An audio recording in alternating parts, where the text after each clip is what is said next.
With the NFL finished for another 7 months, it's time to start planning and time to start buying. What's going on, guys? Matt here, back again with another video. Just going to reveal the results from the giveaway.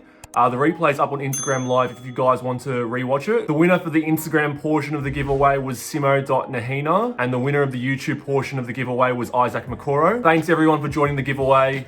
I appreciate the support as always, and I'll be planning to do some more giveaways in the future. In today's video, I'm going to be going through a couple of NFL variations that I think are extremely undervalued. The NFL has just finished, and I have to say, first off, how privileged we are to be watching Tom Brady win his 7th Super Bowl at the age of 43 for the Tampa Bay Buccaneers. I actually missed putting up a video on this, but typically what we see in sports, leading up to main events like the Super Bowl and the NBA Finals, you get a build-up of price because of hype. But then as the event finishes, you see a dip regardless of whether you win or not. We've observed this trend with LeBron James winning the title last year. We also saw it when Patrick Mahomes won his first Super Bowl last year. And now Tom Brady has shown he's not immune to this winning dip. If you've watched my videos, you guys should know that I love the dip. And with attention heading away from the NFL season, I think it's time to buy in preparation for the 2021 to 22 NFL season. The first variation I'm going to be speaking about today that I think is undervalued is any select field level base card from the NFL. If any of you guys aren't familiar with select, there are typically 3 levels. So you have the base, which is the concourse level. The next highest is the premier, which is rarer.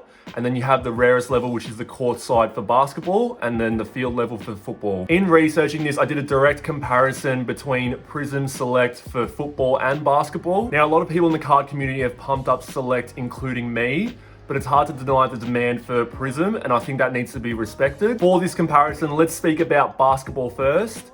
And I've used the 2018-19 draft class as it's the most popular draft class, featuring Luka Doncic and Trae Young. When we compare select concourses to Prism cards, we actually see a ratio of 0.70, meaning that Prism bases are priced a little bit higher than the concourse cards. When we go up to the next level, which is the Premier card, we actually see a ratio of 1.04, which means that Premier cards and Prism cards are priced around the same, graded or not. Moving on to the last level, which is the short printed courtside. The average ratio is 4.72, meaning that select courtside cards are priced around 4 to 5 times of a base Prism card. This makes a lot of sense because the pop count of a Trae Young courtside PSA 10 is actually 1% of a Prism PSA 10. Now let's switch to football and talk about the 2018 draft class. I think the opportunity for growth is huge. In the 2018 draft class, you have 3 of the most exciting young QBs in Baker Mayfield, Josh Allen, and Lamar Jackson. Apologies if this is a lot of numbers, but I'll put it into a table so it's a little bit easier to read. The concourse level ratio runs at 0.48, which is a little bit lower than basketball. The premier level ratio runs at 0.49. So you have a case that it's actually undervalued when you compare it to basketball. And the final level, which is the field level, and what we're speaking about today, runs at a 0.80 ratio. So whilst the same card in basketball typically runs at 4 to 5 times the price of a base Prism, the field level, which is the same version in football, actually runs at a lower price. This discrepancy is a little bit ridiculous. And like the Trae Young card I just spoke about, the print run's actually very similar.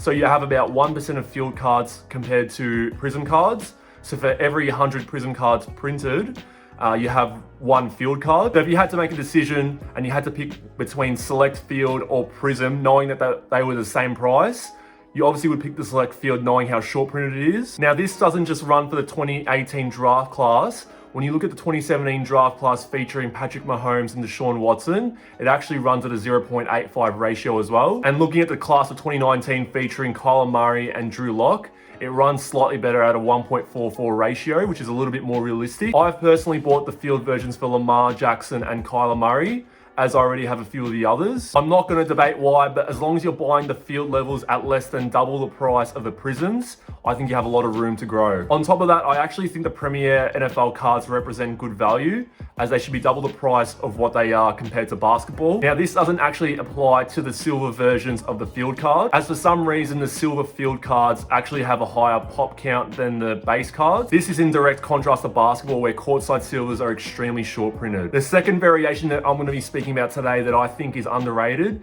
is any rookie from the 2018 draft class when it comes to silver prism cards. And yes, I'm being very specific when I say the year 2018. So a bit of a history lesson here, but for some reason in 2016 and 2017, Panini actually decided to make every rookie base card a silver. This can actually throw people off, as there's actually no base prism when it comes to rookies, but just a silver. The silver prism rookies that year was still slightly short printed, but that makes prices a little bit more confusing. Now for the 2018 prism football set, Panini decided to go in the complete opposite direction. They actually decided to have one silver card per hobby box, whether it be veteran or rookie. So this gave you the chance to open a hobby box and actually only have a 1 in 3 chance of pulling a silver prism rookie. If you think about more recent prism sets from any sport, you could easily pull a silver prism from a retail box or even a blaster box. Just imagine paying big money for a hobby box knowing you've only got a 33% chance of pulling a silver rookie. I don't think you could do that right now in 2020 the way the hobby's gone. I was actually fortunate enough to open a 2018 Prism hobby box, and I was actually able to pull a silver Baker Mayfield rookie card.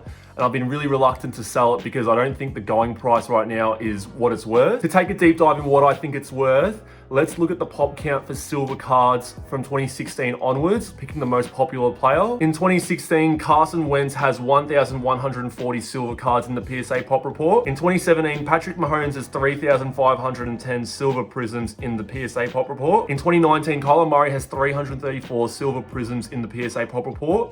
But you got to remember that there's probably more in the backlog. And lastly, Josh Allen in 2018 has 77 silver prisms. Baker Mayfield has 56 silver prisms. And Lamar Jackson has 125 silver prisms. The ratio from graded prism silver to prism base in 2018 is 6.08. And for 2019, it's 4.53. So there's only a small multiplier for the 2018 prism draft class, even though it only has 10 to 20% of the pop count for the 2019 silvers. If any of these quarterbacks wins a Super Bowl, which is a high possibility, people are going to be looking for their prism silvers as it's the most in-demand card that isn't an auto. And then people will realize how hard it is to find one. It's actually just above the 2012 to 13 basketball prism set when it comes to silvers. Kawhi Leonard has 66 silver prisms on the pop count, and his PSA 10 recently sold for $23,000 US. Now, I'm not calling Josh Allen, Baker Mayfield, or Lamar Jackson the Kawhi Leonards of football, but with how short printed silvers are that year, they can definitely hit that price over time. For price comparisons, Baker Mayfield's raw silver prism goes for $200 US, Josh Allen's raw silver prism goes for $500 US, and you can't even find a price for Lamar Jackson's raw silver prism over the last 90 days, but a PSA 9 recently sold for $1,200 US. That's it for today's video, guys. A lot of numbers here, but I hope it was easy to understand. If you enjoy this content, let me know down below. A lot of research was put into this, but I'm not going to complain because I really did enjoy putting it together. As always, I'm grateful for all the support you guys have given. So if you guys enjoyed the video, give us a like and hit the subscribe button if you guys haven't already, and I'll see you guys in future videos. Take care.